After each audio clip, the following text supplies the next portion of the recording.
Hello everyone and welcome to Channel 2S. I'm your host, Second Soundwave, and it's finally time for some more Gunpla news. I've recorded this episode 4 or 5 times or so over the last few days, but I had a few technical problems so I wasn't able to use any of the footage. With any luck, this will be the final time I have to record this video, and I will hopefully finally be able to tell you about these kits. Tonight I'm going to kick things off with the oldest kit we'll be looking at here, and by oldest I mean it was announced maybe a week and a half ago.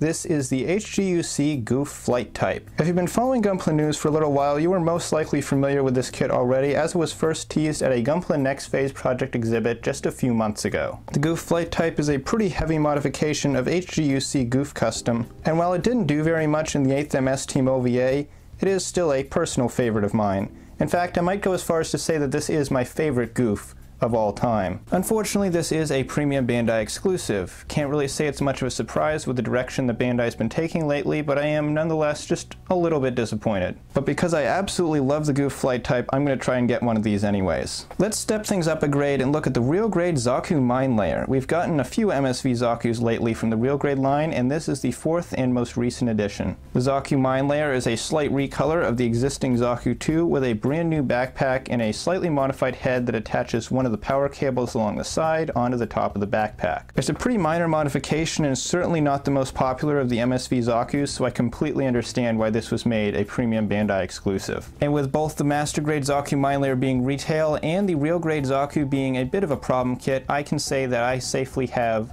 no interest in this kit whatsoever. We're going to continue the premium Bandai theme for, unfortunately, quite a while today, because the next kit we're looking at is the master grade GM Dominance. The GM Dominance is a GM variant that I won't fault you for not being familiar with, because it's really only appeared in the 2015 remake of the Blue Destiny manga. This modified GM is a kit that threw me for a bit of a loop when I first saw it, because while I had seen this suit in the manga before, I never really knew exactly what the colors were. When I was picturing it in my head, I always imagined it as looking something like the Jesta or maybe the Pale Rider, some sort of dark navy blue color scheme. So it came as quite a surprise to me to see that he more or less wore the colors of the White Dingo team. The suit itself does look very good. The tooling is enough to make him look distinct from the other GMs we've gotten, but also not so much that I fear for a quality drop from the quantity of new tooling. This is a subject that I was going to bring up a little bit later, but I think I'll talk about it right now while it's fresh on my mind. There's a very clear budget difference between an exclusive release and a retail model. So when an exclusive kit is made that requires a lot of new tooling, there's always some pretty obvious corners that are cut. Looking at the GM Dominance right here, I can already see what may very well be a couple of hopefully not too obvious seam lines, but fortunately the tooling on this kit is not too extensive, so I think for the most part it'll still be a pretty solid model. We're still not done looking at premium Bandai models. Sorry guys, it's going to be a while. This is the Reborn 100 Gundam Mark III Unit 8, I believe it's called. This is a red version of the Gundam Mark III intended for use by Kachobajina. The red color scheme of this suit is intended to emulate the color scheme of a certain other ace pilot who Kachobajina is absolutely, most certainly not associated with in any way. And while I do think the red looks a lot nicer than that bluish gray they used on the original kit, it still can't quite sell me on this model. In order for a Gundam Mark III to really appeal to me, it needs a lot more color separation than this. If a secondary color was used for some smaller areas, like maybe the vents, or the abdomen, or the head, the shoulders, if the color scheme on this kit was broken up a bit more instead of just being one single color from head to toe, I think it might appeal to me a bit more. Next we have another premium Bandai kit. This is one that you might have seen if you watched the last episode of Gunpla News all the way to the end, as I did include a single picture of it as a sort of after credits scene. This is the Master Grade Gundam X Unit 3, and I do have to make a correction related to this kit. I did originally say that it was going to be included with the Blu-ray release of Gundam X. That is very not true. That was the information I had at the time, but now it has been proven that this will be a separate premium Bandai release. However, the version of the Gundam X this is emulating will be featured in the manga that is exclusively included with the Gundam X Blu-ray set. Because the manga hasn't come out yet, there's not really much I can tell you about this particular Gundam X unit, and since the manga this is from will most likely be just a quick one-shot, I'm not expecting anything amazing from it. Now it's time to talk about what is quite possibly the most egregious of tonight's premium Bandai models. This is the high-grade Universal Sentry Woundwort, a brand new kit that is going to be released only through the premium Bandai web shop. Let me repeat that. This is a brand new kit with no reused tooling from any other model being released only through the premium Bandai web shop. Do you see a problem here? Premium Bandai kits of the past have always relied on some sort of existing model, even if they just took the frame from it. Even the Pale Rider, which many people often incorrectly attribute as being an exclusive new mold Premium Bandai kit, was originally released with the PS4 version of Mobile Suit Gundam Missing Link as a sort of collector's edition incentive / pre-order bonus thing. But with the Woundwort, we now have officially gotten a brand new mold Premium Bandai kit, and I can't say that I'm too happy about that. Now the Woundwort itself, I'm not too broken up over. I'm not a big fan of the Woundwort, as the design's never really done much for me. But even if I was a fan of the Woundwort, I would be very hesitant to pick this up, as I'm immediately noticing some very large flaws with it. I'd like to draw your attention right now to the underside of the claw weapon attached to the kit's arm. Notice how the entire body of it, right down to the arms, the claws, all the little pieces that come out on this are attached to one single purple piece. One single inarticulate, very hollow piece of plastic that looks way cheaper than anything you'd see on a modern high-grade kit. This is one of the big problems I have with Premium Bandai kits.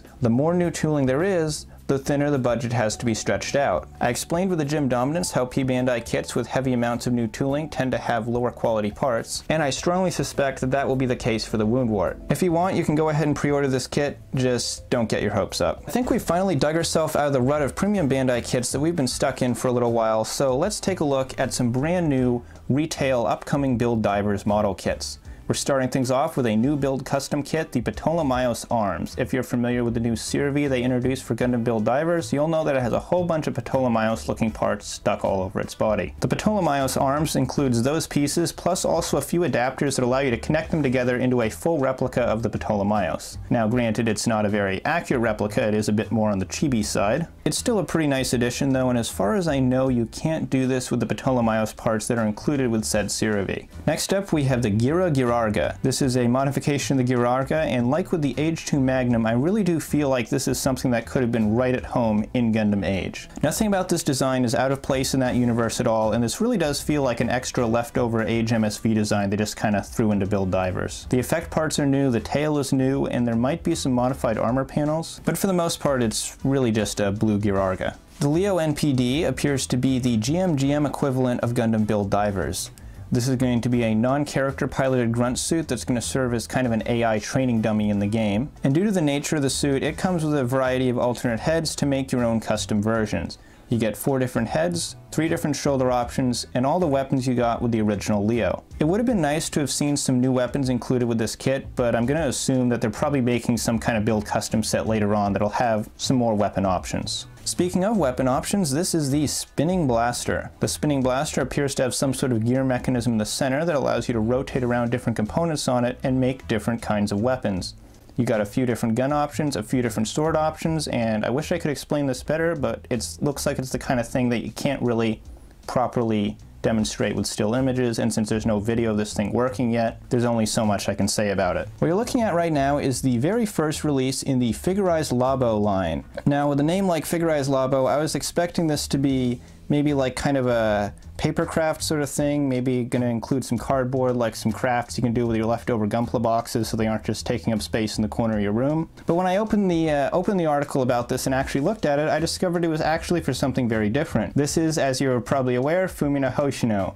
Yes, we're getting more Fumina because we don't have enough of her already. This, however, is a very interesting release. You might be looking at this right now and assuming that this is a painted model, or perhaps this is one of those anime figurines that companies like Mega House make. But this is in fact a unpainted plastic injection model kit. Figurized Labo is apparently Bandai's attempt at bringing back the multicolored injection technique that they used to use back in the 90s on some of their F91 and F90 kits. They've already brought back some elements of it with the Figurized Bus, where they would do multicolored pieces like the faces on the models, but now it looks like they're trying to get softer gradients like the shading on this figure's flesh. I'm really excited to see this come out, not so much because I'm interested in this particular model, but more just because I really want to see this kind of technology get explored more with the advances that Bandai's made in the last few years. With this being a 6,000 yen model, I'm suspecting that the technology used for this is probably still too expensive to see common use in HG models or even MGs. But if we could get maybe master grade kits to just have a few parts molded in this technique for key areas, I think that could be really, really cool.